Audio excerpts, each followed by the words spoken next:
The Russell Historical Society presents the Russell area cheese factories of the early 1900s.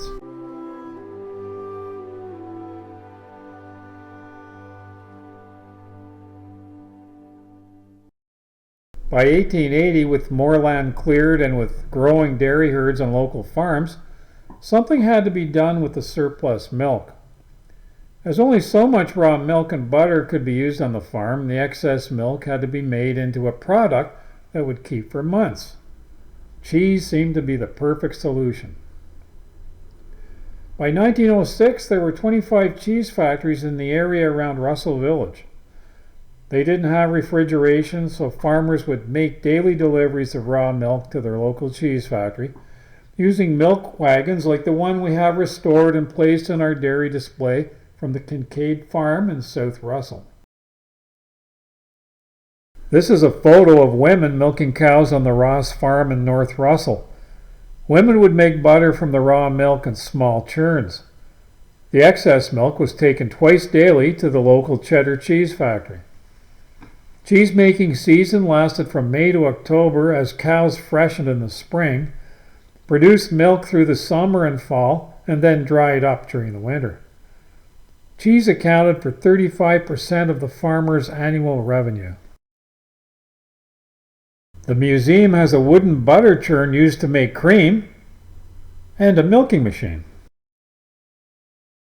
In 1898, when the New York Central Railroad was completed and Russell was connected to the outside world by rail, farmers would bring their cheese boxes to the Russell station to be shipped out to markets.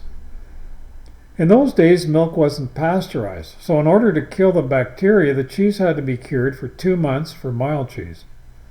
This was about the time required to ship the cheese over to England. At that time, Ontario supplied 70% of Britain's cheese imports.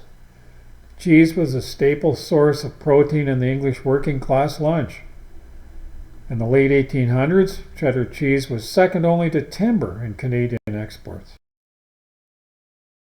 Having an expert cheesemaker was important to the success of a cheese factory. A cheesemaker would start as an apprentice and earn 50 cents for a 12-hour day. After 4 years, he could earn up to 2 cents a pound of cheese. Cheese making was often the first job off the farm for boys. Early factories were cooperatives and owned by farmer shareholders. Each factory would have 2 vats lined with tin with lead soldered joints. They were heated by a wood fire and stirred by hand. Cheese was made twice daily except on Sunday. Raw milk was poured into the vats. Rennet made from the stomach lining of a milk-fed calf was added to solidify or curdle the milk along with salt and food coloring.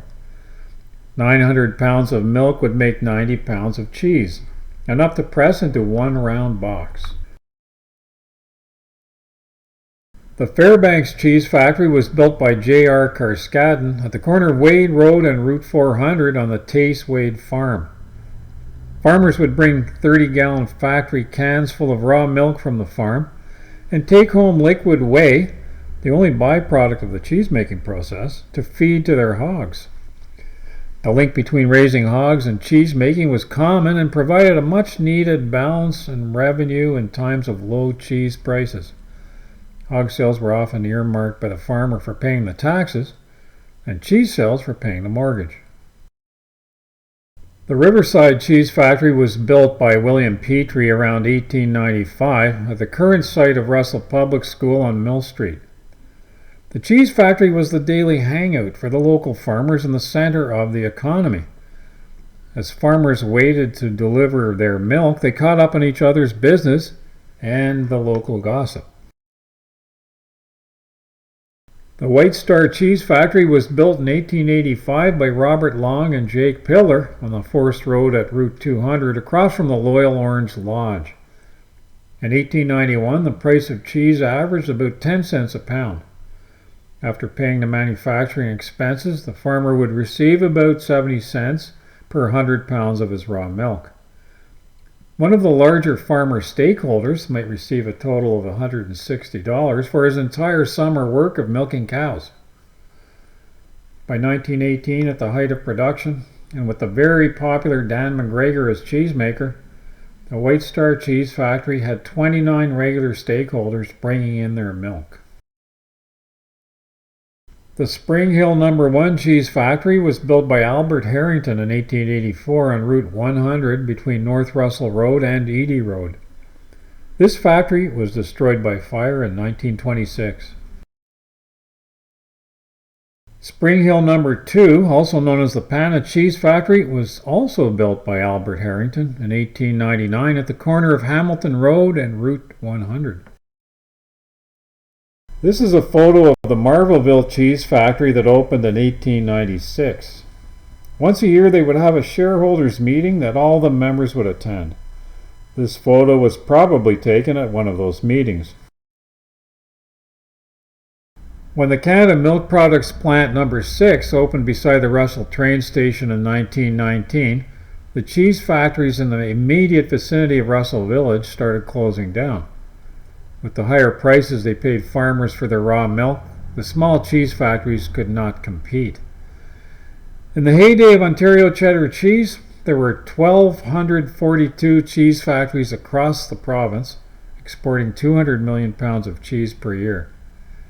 The small local cheese factories played an important role in the development of the dairy industry in Ontario. Cheese provided farmers with a way to preserve milk and produce an exportable product, leading to an increased interest in dairy herd management and development. We hope this whets your interest in visiting our museum, and we look forward to seeing you here in the future.